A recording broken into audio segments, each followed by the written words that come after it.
Você está andando na rua, enfia a mão no bolso direito para pegar sua carteira e ela não está lá. E numa fração de segundo, sabe? Antes mesmo da sua mente lógica conseguir pensar que talvez você tenha deixado no balcão da cozinha, o seu coração simplesmente dispara. As palmas das mãos começam a suar, a respiração fica curta. É um evento puramente mental, a percepção de uma perda que acaba de disparar uma cascata química lenta no seu corpo. A questão central aqui é: a verdadeira transformação da saúde e do bem-estar humano é fundamentalmente um processo de cima para baixo, ou seja, liderado pela nossa cognição, pelas emoções, neuroplasticidade. Ou, e aqui entra o outro lado da moeda, é um processo de baixo para cima, ditado pela nossa base estrutural, o microbioma intestinal, e marcado motores epigenéticos, que não ligam a mínima para os nossos pensamentos. Eu vou defender que a consciência, a reestruturação das nossas crenças e a psicologia são os motores principais dessa máquina. A mente é, em última análise, o mestre que molda a biologia. Há quem sustente que as bases biológicas, enzimáticas e epigenéticas possuem o poder de veto absoluto. Elas formam um alicerce mecânico.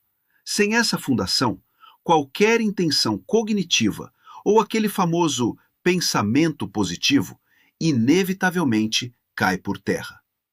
A biologia sempre invariavelmente precede a psicologia. Pesquisas fascinantes, tipo as da Universidade Duke, já demonstraram que cerca de 40% dos comportamentos que a gente realiza diariamente não são decisões conscientes reais. São hábitos, piloto automático total, rotinas gravadas no nosso subconsciente. Então, a nossa realidade fisiológica atual é o resultado dessa fiação neural profunda. E neurocientistas, como o Dr. Richard Davidson, é a comprovação mecânica de que o cérebro pode ser literalmente esculpido. Não é autoajuda barata. É neuroplasticidade estrutural pura. Não dá para negar que a neuroplasticidade seja real, mas a gente tem que lembrar que ela obedece a limites calóricos e limites químicos rígidos. Pensa na teoria de ampliar e construir da doutora Barbara Fredrickson. Ela não diz só para você sorrir e se sentir bem. Ela prova que emoções positivas literalmente alteram a química cerebral de uma forma que amplia a nossa visão periférica e a capacidade de encontrar soluções. O cérebro altera a química do corpo de cima para baixo. Se você domina o seu foco intencional, você dita a sua biologia celular. Mas aí é que está o ponto cego gigante dessa teoria. A nossa biologia não foi desenhada ao longo de milênios para a felicidade ou para o autoconhecimento. Nós fomos forjados na bigorna da sobrevivência. Quando a gente analisa a imunidade real, por exemplo, a gente descobre que a vasta maioria do nosso sistema imunológico mora no trato gastrointestinal. Se a casa das máquinas estiver suja, o prédio inteiro sofre. O intestino é vital, mas ele reage ao estresse que a mente percebe em primeiro lugar e ainda dita as regras de forma totalmente autônoma.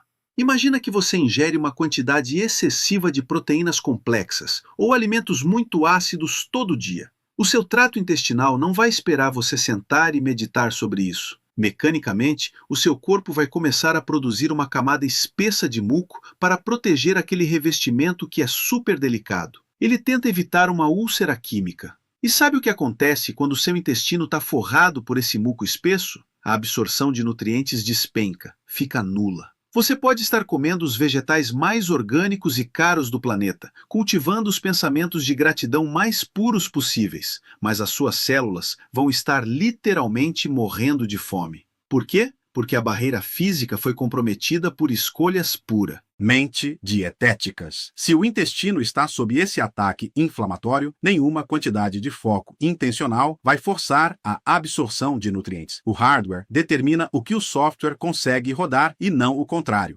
Mas a gente precisa entender como esse hardware recebe a ordem para inflamar ou para se acalmar em primeiro lugar.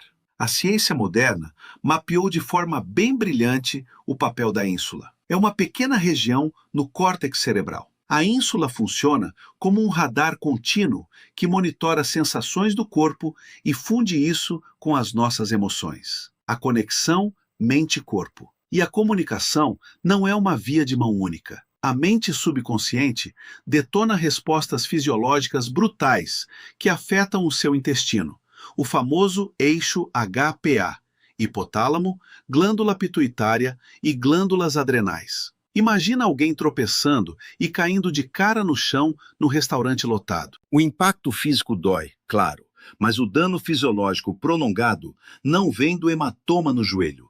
Vem da emoção profunda de constrangimento e vergonha que a mente atrela ao evento. Aquele sentimento de se sentir tolo fica gravado lá na fiação neural. Meses depois, se essa pessoa for chamada para fazer uma apresentação no trabalho e se sentir tola de novo, adivinha? Todo aquele sistema de alarme dispara. O eixo HPA inunda o sangue com cortisol, o clássico estado de luta ou fuga. É o estresse emocional crônico. É por isso que intervenções focadas no perdão, por exemplo, o processo de perdão desenvolvido pelo Dr. Milton Morter, o criador da técnica de sincronização bioenergética, não são só uma coisa bonitinha de autoajuda. É pura medicina fisiológica. E aí você pode se perguntar, perdoar alguém ou perdoar a si mesmo tem o mesmo peso mecânico que tratar clinicamente uma parede intestinal danificada? Eu diria que tem um peso ainda maior, porque atua na causa raiz do disparo químico. Pensa no processo sistêmico de perdão. Eu não estou falando de dar um tapinha nas costas e dizer, tá tudo bem. Estou falando de mecânicas profundas. O ato de dar permissão para o outro perdoar. Por você, pela sua parcela de culpa. Quando você faz isso de forma genuína, os exames mostram que a amígdala, o centro do medo do cérebro, praticamente reduz a sua atividade elétrica na hora. Você desliga a torneira do eixo HPA. Você impede a ínsula de gritar perigo. E sabe o que isso faz? Liga o sistema nervoso parasimpático, que é exatamente onde a digestão e a reparação celular operam. Mas vamos lembrar que a fadiga do sistema nervoso simpático não é causada só por ressentimentos guardados ou memórias constrangedoras. Nós estamos lidando com uma epidemia de fadiga química severa, gerada por estressores dietéticos contínuos que destroem a fisiologia muito antes da emoção sequer entrar no palco. A gente está falando de milhões de pessoas que acordam e empurram goela abaixo doses tóxicas de cafeína e montanhas de açúcar refinado só para conseguirem abrir os olhos. O equilíbrio entre o sistema simpático e parasimpático foi sequestrado pela química que a gente ingere. Quando as adrenais de alguém estão num estado de choque crônico por causa dessa sobrecarga glicêmica, a exaustão tem que ser tratada fisicamente primeiro. É sabido que pessoas procuram o açúcar e a cafeína justamente para tentar anestesiar um estado emocional subjacente, um vazio, uma ansiedade. Pode até começar assim em alguns casos, mas a partir de um momento em que o dano biológico está feito, o problema vira puramente mecânico e autossustentável. As glândulas adrenais não pensam, elas apenas entram em colapso. E se a gente precisa dar o suporte físico primeiro, tirar o café, cortar o açúcar, dar adaptógenos, quem ou o que vai tomar a decisão de fazer isso? A cognição da pessoa. O corpo, por conta própria, nunca vai decidir parar de comer açúcar. A química do corpo implora por mais dopamina imediata. O ímpeto inicial para qualquer mudança dietética pesada tem que vir da mente. A mudança exige encontrar o ouro, focar no lado luminoso, alinhar a visão de futuro. Eu estou falando de alinhamento de visão mental. A mecânica da mudança não é pensar, eu preciso parar de comer açúcar. O cérebro não processa a negação, ele só foca mais no açúcar. A mudança acontece quando você cria um quadro de visão mental incrivelmente claro do que você quer. Saúde, energia para os filhos. Só que ao fazer isso, você vai esbarrar nas suas crenças subconscientes mais sombrias, como as crenças de merecimento. A crença sobre merecer sucesso ou saúde, isso está muito atrelado à nossa visão de vida. Tem aquela ideia do Henry Ford, lembra? De que o dinheiro e o sucesso não mudam o caráter de um homem, eles só o revelam. Se o indivíduo carrega uma crença profunda, herdada lá dos pais, de que ter sucesso ou cuidar de si mesmo é egoísmo, ele vai se sabotar. Alinhar a visão interna e quebrar a crença limitante elimina a autossabotagem. Quando a visão do futuro se torna mais atraente que o conforto do hábito destrutivo, a mente agarra o corpo e arrasta ele em direção à cura. Vamos pegar um indivíduo focado. Ele teve um insight monumental, alinhou as crenças, visualizou o futuro e decidiu mudar completamente a dieta hoje. Hoje à noite, ele vai jogar fora o fast food, vai comer só folhas verdes escuras, fibras complexas e proteínas vegetais cruas. O que você acha que vai acontecer com ele fisicamente nas próximas 48 horas? Ele provavelmente vai passar por um período de adaptação, né? Ele tende a sofrer uma rebelião biológica violenta. E a razão é puramente mecânica, enzimas digestivas. Imagina o pâncreas humano como o gerente de uma fábrica gigante. Se durante 10 anos essa fábrica recebeu pedidos só para montar carros pesados, ou seja, digerir churrasco, carnes processadas, carboidrato ruim, o gerente contratou operários específicos para isso. As enzimas que o corpo produziu hoje de manhã foram baseadas no que ele comeu nos últimos meses, não no que a mente iluminada dele decidiu comer hoje à tarde. Ou seja, o sistema digestivo está cronologicamente atrasado em relação à mente. Se você joga uma montanha de mato orgânico e fibras complexas nessa fábrica preparada para digerir o churrasco, simplesmente não tem maquinário enzimático para quebrar esse material. A consequência? A comida não é digerida, ela senta e fermenta no intestino. Isso gera um inchaço severo, gases tóxicos, cólicas e uma fadiga letárgica bizarra. O corpo está gastando toda a energia tentando resolver o caos intestinal. Esse cara vai sentar no sofá sentindo-se pior do que nunca na vida dele, e a mente vai dizer: essa alimentação saudável está me destruindo. E é por isso que a transição precisa ser gerenciada com cuidado, gerenciada fisiologicamente, sim. Não adianta pensamento positivo aqui.